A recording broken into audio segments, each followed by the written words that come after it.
Hey guys, Strange here, and I'm here with my draft breakdown for DGBA Swarm. Uh, Last season, I picked up a team around week 5, I think. That was 2-2 and ended up making finals. I unfortunately lost the finals, but hopefully that shouldn't happen again this season. So yeah, let's just get into the draft. So going into the draft, I was really hoping I had an early pick so I could get like uh, Dragapult or Tapu Koko. It both just seem nutty in a post DLC uh, draft format. Unfortunately, I was pick 6, so they both went. Megalade went and Torrentee went, and I think it was you that was the other one that went for me. Um, So I ended up picking up Celesteela. I've used Celesteela twice before in draft leagues, so I'm fairly familiar with it, but that was back in Gen 7, so I had access to Z moves. Don't have access to Z moves here this season. That's both a good and a bad thing. I really would have liked it on my Celesteela, but I'm glad I'm not going to be getting stopped by random uh, like Gigavolt Strike or whatever the electric Z move is. But yeah, so and I felt like Celesteela could pair up with quite a bit. Like it's really good still type.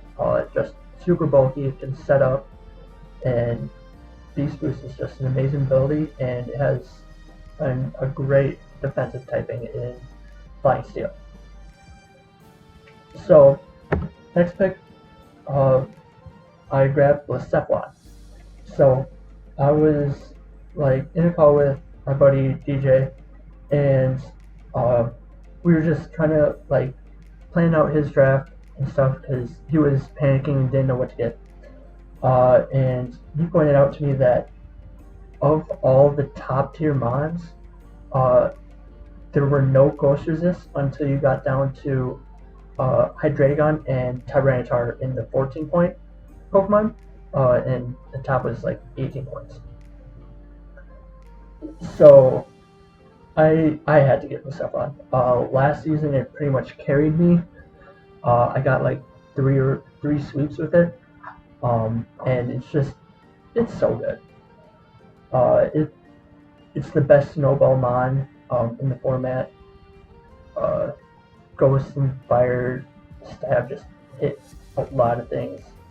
Um, it doesn't pair the best with Steela. They don't have a ton of synergy together, but between the two, it does force a lot of that.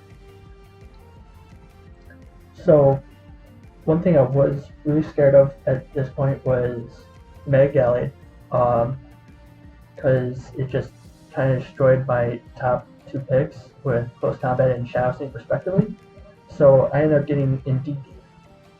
Uh, I got a lot of hate for getting this round 30, but uh, Kraft was chatting with me, and he was saying like, yeah, if you don't get Indeed round 3, I'm getting it round 4 for you. And I was also considering Sylveon at this point. Uh, so he told me like, just get Indeed now, and then I'll get Sylveon. Or you can wait to get Indeed, and I'll give you Sylveon. Uh, I felt like Sylveon was easier to recover from a snipe standpoint. Um, and it was kind of more of a want for me than a need. And I also felt like Sylveon was more likely to be taken before. Well, no, I was picked up at round 3 and 17. But yeah, so what Indeed gives me is it helps block Shadow Sneak and Sucker Punch for my Blacephalon. Because last season, some of my biggest worries with Blacephalon were always just dying to a random Sucker Punch or random Shadow Sneak from like a Mega Gardevoir or a Neo King.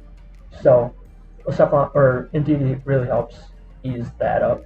And then Indeedee also gets expanding force, so it has stupid strong move now too.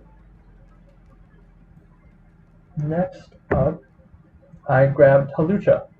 Uh, I was Halucha wasn't on my radar, but again, DJ pointed out to me like, dude, you have Indeedee. Why don't you just grab Halucha? So it was still sitting there at round 4. It was 15 points, and it just is another mon that forces more prep. Um, and now it doesn't even really need to run like Psychic Seed. Uh, Powered Sky Attack is a great way to get the Unburden. White Orb with close combat, so I don't even need to bring with Indeedee every week. And it's always a mon I've wanted to try. I've just never really drafted terrain. So pretty excited to use this. And then Lucia also helps deal with the dark types for Blacephalon. Next up, I grabbed Florpus. So as I pretty much just mentioned, Sylveon was taken before I could get it, and I wanted a Fat Wish Passer for Celesteela and a Fairy type. So Florpus covered both of those. It also served as Defog, which my only defogger at this point was Halucha. And Florpus is kind of bad this generation since it lost hidden power, so it's pretty set up for most steel types. But I'm not too worried about steel types since I do have Celesteela with Flamethrower and Blacephalon with just being able to nuke them and Halucha. So I felt like I could get it for this. Yeah, so that provided wish support and defog for my team, which I really need at this point. Next up, I grabbed Dragalge.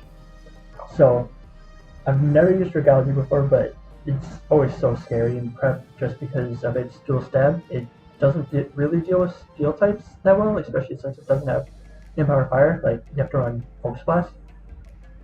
But Dragalge did get the cool new move of Flip Turn. So it has momentum finally, which I felt like was its biggest hindrance back in like Gen 7 and before the DLC. And then Dragalge also gave me T-Spikes, which really helped Celesteela out as I can just whittle stuff down and then later sleep with Blacephalon. And then I grabbed Tyranitar. So I was looking through the tier list, and I was planning on grabbing Mega Garchomp. I've used that mon a lot, and I just think it's super underrated. And I've never used it with Sand, so saw Tyranitar. I need my Dark type yet. Tyranitar is also the best check to Blacephalon, so I don't have to face that now. And it also provides Stealth Rock support. So Tyranitar just fit a bunch of roles I needed at the time, and it's just an overall really good mon. I've never used regular T-Tar before, but I've used Mega T-Tar like 3 or 4 times, and it was on my team for DGBA last season. So I'm pretty excited to be able to use a Tyranitar with an item. Next, I grabbed Bikeable. One thing I noticed on my team is I had no switching moves, like Volt or Q-turn. I only had Flip Turn on Dragalge. And I really wanted more slow pivots to help get Blacephalon in. So yeah, Vikavolt was there. Actually, the pick right before me, Tez wasn't looking at our group chat and didn't see that I was planning on grabbing Vikavolt right after him, so he grabbed Vikavolt. But thankfully he changed it for me because that would have been tough to recover from. But yeah, Vikavolt also helps deal with the dark types for Blacephalon. Sets up webs, so I'm not really forced to run Choice Scarf every week. I could probably run like webs and then Choice Specs. And then Vikavolt actually could be a sweeper in itself with agility and like throat spray bug buzz. So yeah, another mod I've never used before. And then I grabbed Quagsire. Quagsire was on my radar for pretty much the entire draft. ever since I grabbed Florges, just because Florges is set up fire for steel types, but Quakes are just walls any steel type pretty much, unless they're running toxic. But even if they are, I can run Heal Bell and Florges. And Quasar was also a water absorb mon for if anyone drafted Dracovish, which I think is just necessary in Gen 8, just because you don't want auto lose to a Dracovish in matchup alone.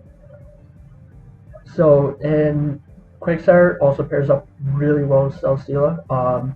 It's immune to electric and resists the fire, and then Celesteela quad resists the grass that Quagsire is weak to. Also never used Quagsire, so I don't know how much I'll like Quagsire. It doesn't really fit my playstyle, but I don't know. I feel like it'll do some work. Next, I grabbed Go-Go. Now I was low on points. I think I had with the Mega Garchomp planned, and at this point, everyone else but one person had their Mega, so I was pretty sure I would get Mega Garchomp. So with the Mega Garchomp, I had 5 points left, and we can draft 10 to 12 mons. I always feel like it's better to go the full 12 just so you have more versatility and options when team building. So I grabbed Go-Go.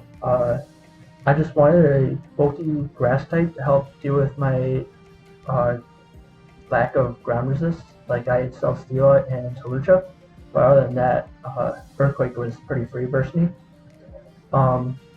And I don't know, I feel like Go-Go is a pretty good mon. It's really specially bulky with its high HP and decent special defense stat, and can just be annoying with Leech Seed, Horn Leech, Earthquake, and all that. And it was 3 points, so it's just a budget pick. Next, I grabbed Perugly. It was sitting at 2 points. I was looking at my speed tiers, and they're kind of ass. The only thing fat over base 100 I had was Cephalon and Hawlucha. Hawlucha, I'll probably never run Scarf, and Cephalon will probably usually be Scarf, but Perugly just filled in a bit of a gap in my speed tiers. I think it sits at 112 for whatever reason. This thing does not look fast at all. And it's also Defiant Mon, so if my opponent wants to defog away my Sticky Webs, I can get the +2 boost.